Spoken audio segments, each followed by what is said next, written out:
मेरे साथ एसडी मुनी सर मौजूद है। Sir, your take. अभी तक ये जो पूरा घटनाक्रम हुआ है, मुल्ला बरादर सामने आए हैं, उन्होंने बातचीत की है। Pushpesh sir, thank you so much for joining. मैं आपसे मुनी सर ये जानना चाहूंगा, इज ऑल वेल? क्या सब कुछ ठीक दिख रहा है आपको वहां पर? क्योंकि अब तो यही समझना बहुत जरूरी हो गया है।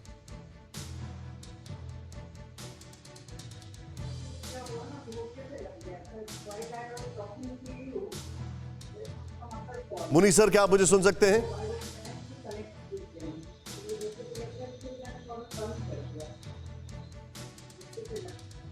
शायद आप तक हमारी आवाज नहीं पहुंच पा रही है। मैं आपके साथ वापस जोड़ने की, संपर्क साधने की कोशिश करूंगा। कर्नल साहब मेरे साथ जुड़े हुए हैं। Sir, your take. आप इसको कैसे देखते हैं? आपको लगता है सब ठीक है?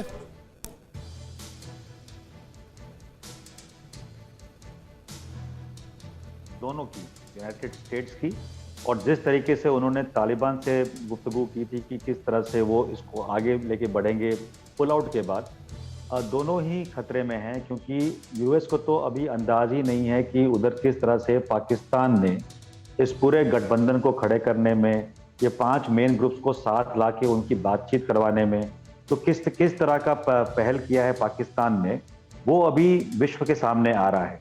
और इसी को आप आगे देखेंगे, जो इंटरनल कॉन्फ्लिक्ट्स हैं बिटवीन तालिबान और जो बाकी टेरर ग्रुप्स हैं लाइक अल कायदा या खुरासान, ये सारे सामने आ रहे हैं। जो क्वेटा शोरा का जो था मशवरा, वो मेरे ख्याल से बिल्कुल एक तौर पे संगठित होकर सामने नहीं आया है।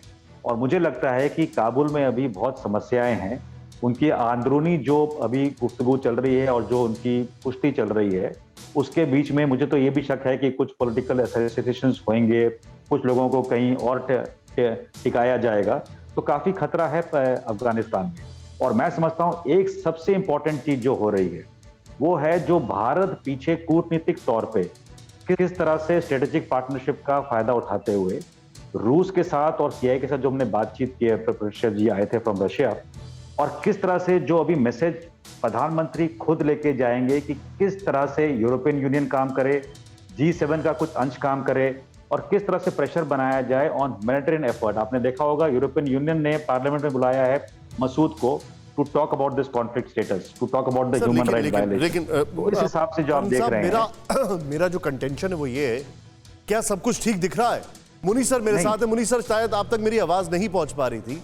मैंने आपसे यही सवाल पूछा कि क्या मुल्ला बरादर जिस तरीके से इंटरव्यू दे रहे हैं, जिस तरीके से सामने आए, क्या आपको लग रहा है कि तालिबान में सब कुछ ठीक है? क्या आपको ऐसा दिख रहा है? नहीं, सब कुछ ठीक तो शुरू से ही नहीं था। देखिए, जब जो इतना बड़ा ग्रुप 3 वीक लिया जिन्होंने सरकार बनाने में, और वो भी पाकिस्तान के और दूसरे लोगों के आने के बाद में, कतार के लोगों के आने के बाद में, उससे साफ जाहिर था कि सब कुछ ठीक नहीं है। बरादर को प्रधानमंत्री बनने की अफवाहें पहले थी, उनसे उनको डेप्यूटी प्राइम मिनिस्टर बना दिया गया। हक्कानी परिवार के 3 लोग मंत्री में बने हुए हैं। मुल्ला ओमर के 2-3 रिश्तेदार, बेटा भी, वो सब मंत्री पदों पे बने हुए हैं।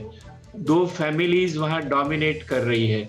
जो इंटरनेशनली बात कर रहा था बरादर, उसको साइड लाइन कर दिया गया। तो ये बिना इस झगड़े के भी, जो अभी कितना झगड़ा हुआ है तो हम नहीं बता सकते हैं, लेकिन उसके बिना भी ये बात साफ है कि जो ऊपरी तबका है तालिबान का, उसमें भी बहुत सारे डिफरेंसेस हैं, बहुत सारे टेंशन्स हैं, आइडियोलॉजिकल हैं, रीजनल हैं, पर्सनल हैं। और इसीलिए ये कहना कि सभी कुछ ठीक है मानने में जरा मुश्किल होती है। जी, आप जो बता रहे हैं सर, अब मैं कुछ सवाल खड़े कर रहा हूं। पुष्पेश सर, ये मैं आपसे जानना चाहूंगा सर, ये आप मुझे बताइएगा इस पर कि अगर कहीं पर आप इससे डिसएग्रीमेंट रखते हो तो क्या मुल्ला बरादर ने मजबूरी में इंटरव्यू दिया? ये एक बहुत बड़ा सवाल है। ये सवाल रेस करने के पीछे क्या क्या वजह, प्ले ऑन करें इसको यहां पर।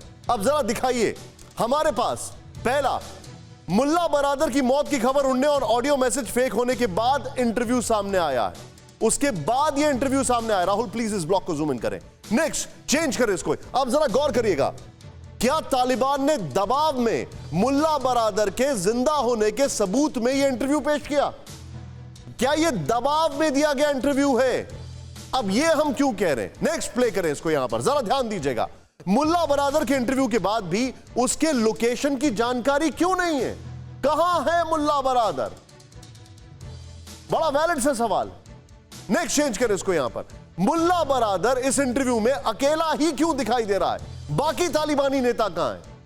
ऐसा कौन सा ट्रैवल प्लान चल रहा है? अभी सरकार बन रही है, लोग मिलने आ रहे हैं, कतर के लोग आ रहे हैं, अलग अलग मुल्कों के लोग आ रहे हैं, ये ट्रैवल ही कर रहे हैं। और let's not forget, ISI chief कुछ दिनों तक वहीं पर मौजूद है, अभी मैं चेक कर लूंगा अभी भी है कि नहीं है। नेक्स्ट चेंज करें इसको यहां पर। मुल्ला बरादर का इंटरव्यू आ गया, लेकिन अभी भी अखुंदजादा सामने क्यों नहीं आया? क्यों नहीं आया ये सामने? मुल्ला बरादर अब तक तालिबानी पीएम अखुंद के साथ क्यों नजर नहीं आया है? ये सब लोग जानना चाहते हैं। एक फ्रेम में क्यों वो फोटोग्राफ नहीं आ रहा है? क्यों एक साथ नहीं दिखाई दे रहे हैं? नेक्स्ट, इंटरव्यू में मुल्ला बरादर क्यों लिखी हुई स्क्रिप्ट ही पढ़ रहा है? ये बड़ा वैलिड सा सवाल है, क्यों? नेक्स्ट, क्या मुल्ला बरादर को यह स्क्रिप्ट जबरदस्ती पढ़ने को कहा गया? परवाह देश की, सोमवार से शुक्रवार रात 10 बजे TV9 भारतवर्ष पर।